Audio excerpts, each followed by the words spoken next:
Good evening. I see everyone has received their flyer. I am James Heinerman. I am a student at Mount Vernon Nazarene University through the GPS program. It's a online course that I've been taking for a little bit over a year now. The reason why I have become interested in cyberbullying is through a technology class that I am currently taking. Actually, this is my last signature assignment that I need to turn in. And without further ado, I'd like to introduce to you my pastor. Pastor, please stand so everyone sees who you are. And the reason why that we had this forum, this beginning an introduction to this seminar at this church, was so that we could all feel open and free. I'd like to use my electronic device, which I'd like to say it can be used for good or evil, and in this case it's for good. In 1 Peter 5:8, that's the scripture that I'm going to be reading. It says in the New International Version, "Be alert and sober mind. Your enemy, the devil, prowls around like a roaring lion looking for someone to devour." If you've been on the other end of cyberbullying, the one that has been bullied, you will probably feel that a roaring lion has looked to devour you. I'd also like to introduce to you other honored guests that we have here today. We have members of the school board. We have the principal of the middle school. We have teachers, resource officer, parents, and students. I want to read to you page 31 of this book. This is Ryan's story. It is a story about a 13-year-old boy. And this is what it says on page 31.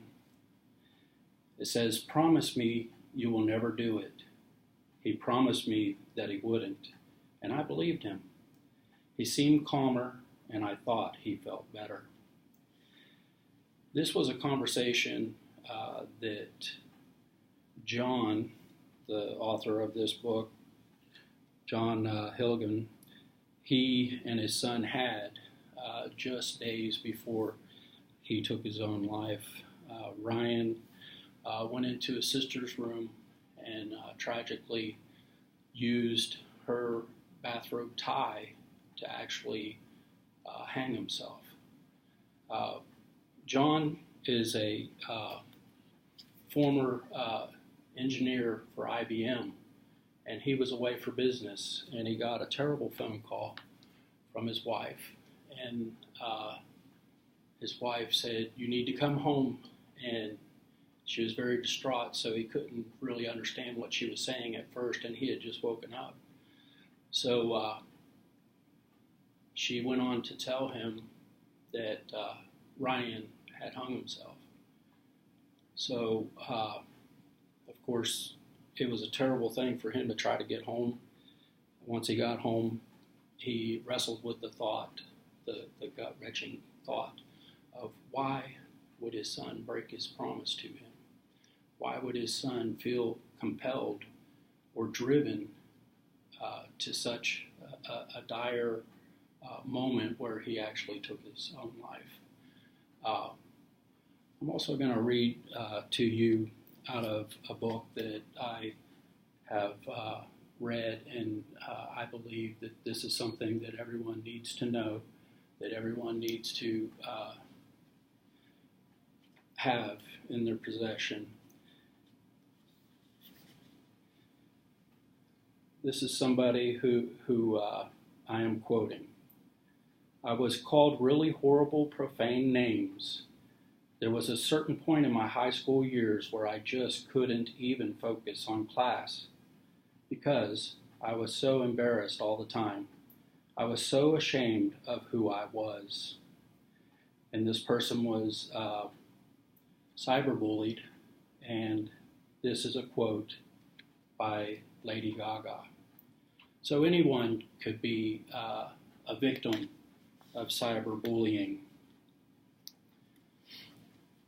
This book has different steps that you should take if you're being cyberbullied, and I'm going to read those steps off to you.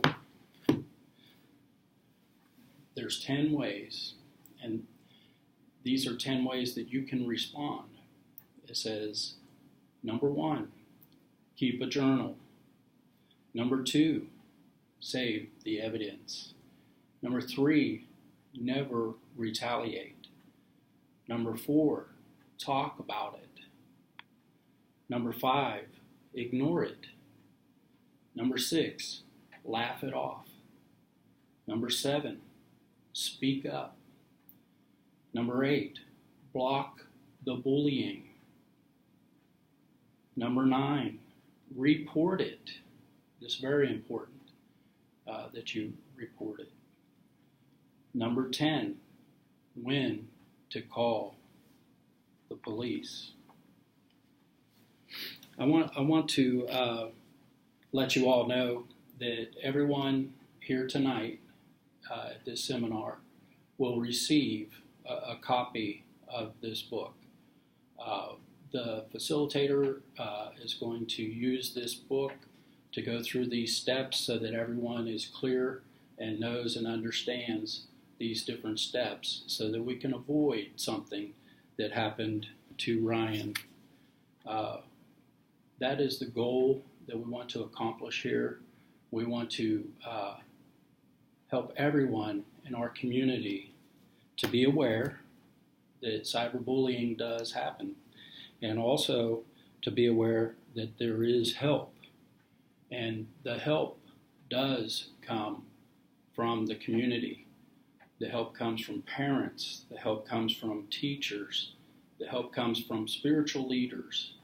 The help could be from the resource officer.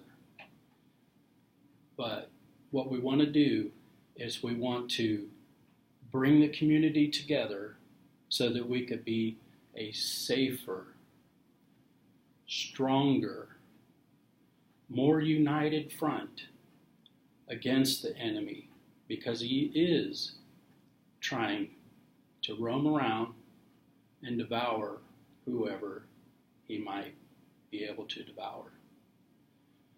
I want to introduce to you our speaker tonight, the one that is the educator that will facilitate the seminar. I want to introduce to you the middle school principal, and she will come now and she will go over the steps from this book. It's a very educational book. Come forward.